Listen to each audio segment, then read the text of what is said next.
ബദരി ക്ഷേത്രത്തിന് ചുറ്റുമുള്ള പർവ്വതനിരകളിൽ ധാരാളം യോഗിമാരും സന്യാസിമാരുമൊക്കെ ഇപ്പോഴും തപസ് ചെയ്ത് ജീവിക്കുന്നുണ്ട്.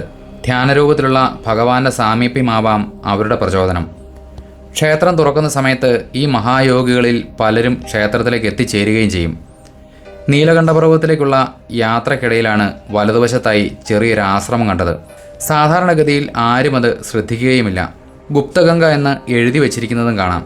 അടുത്ത് ചെന്നപ്പോഴാണ് ഒരു നീർച്ചാലിൻ്റെ ശബ്ദം ശ്രദ്ധിച്ചത്. പക്ഷേ അടുത്തെങ്ങും ഒരു നീർച്ചാൽ കാണുന്നുമുണ്ടായിരുന്നില്ല. അപ്പോഴാണ് വാതിലിന് താഴേക്ക് ചെറിയൊരു ഗുഹാമാർഗം കണ്ടത്. കർട്ടനും കൂടി ഉള്ളതിനാൽ ആ ഒരു ചെറിയ ദ്വാരം ആരുടെയും ശ്രദ്ധയിലും പെടില്ല. കഷ്ടിച്ച് ഒരാൾക്ക് ഇറങ്ങാൻ പറ്റുന്ന ഒരു ഗുഹാമുഖം. താഴേക്ക് ഇറങ്ങി ചെന്നപ്പോഴാണ് ആ ഒരു കാഴ്ച കണ്ടത്. ഗുഹയ്ക്കുള്ളിൽ ഒരു ചെറിയ കുണ്ടിനുള്ളിൽ കൂടി ഒരു നീർച്ചാൽ കടന്നു പോകുന്നു. ഐസ് കട്ടയ്ക്ക് സമാനമായ തണുപ്പുള്ള നിർമ്മലമായ തെളിഞ്ഞ ജലം. ഗംഗാനദിയുടെ ഒരു ഭാഗം ഇതിലെ ഗുപ്തമായി ഒഴുകുന്നു എന്നാണ് വിശ്വാസം.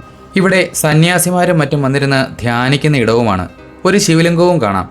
ശിവലിംഗത്തിൽ അഭിഷേകം കഴിക്കാനായി ജലമെടുക്കാൻ ഒരു കലശക്കുടം പ്രത്യേകം ചങ്ങല കെട്ടി വെച്ചിട്ടുമുണ്ട്. ഗംഗാദർശൻ എന്ന് ഈ കുണ്ടിന് മുകളിൽ എഴുതി വച്ചിരിക്കുന്നതും കാണാം. ഇരുന്ന് ധ്യാനിക്കാനായി പ്രത്യേകം ഷീറ്റുമൊക്കെ ഈ ഗുഹയ്ക്കുള്ളിൽ വിരിച്ചിട്ടുണ്ട്. നീരൊഴുക്കിൻ്റെ ശബ്ദമല്ലാതെ പുറത്തുനിന്നുള്ള യാതൊരു ശബ്ദവും ഇതിനുള്ളിലേക്ക് കടക്കില്ല. വെറുതെ ഒന്ന് കണ്ണടച്ചിരുന്നാൽ പോലും അറിയാതെ നമ്മളൊരു ധ്യാനാവസ്ഥയിലായി പോവും. ബദരീനാഥിന് ചുറ്റുമുള്ള പർവ്വതനിരകളിൽ ഇതുപോലെ രഹസ്യ സ്വഭാവമുള്ള ഒരുപാട് ഗുഹകളും ആശ്രമങ്ങളുമൊക്കെ ഇനിയും കാണാം.